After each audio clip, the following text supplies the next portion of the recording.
Madame la Présidente, chers collègues, 2 motions proposent ce vendredi matin aux élus de notre commission permanente de condamner les agressions envers les élus.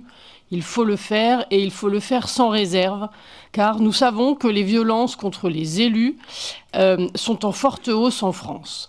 Et tous autant que nous sommes ici, nous pensons au maire démissionnaire de Saint-Brévin et à tous les maires qui sont confrontés à cela, y compris dans notre région. La violence, qu'elle soit physique ou verbale, ne peut être ni justifiée ni excusée.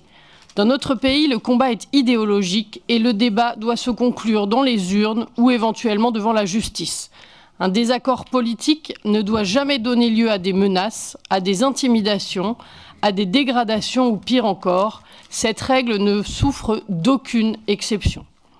Avec les conseillers régionaux du groupe Rassemblement national et apparentés, nous dénonçons toutes les violences, d'où qu'elles viennent et qui qu'elles touchent.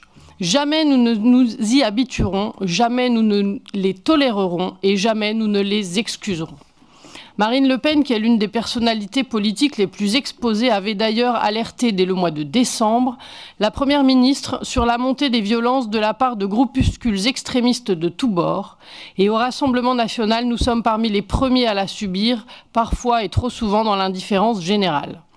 C'est pourquoi nous appelons à une prise de conscience, à une réponse pénale à la hauteur avec l'application de peines lourdes et incompressibles pour les agresseurs, et nous faisons bloc derrière ceux qui servent nos concitoyens.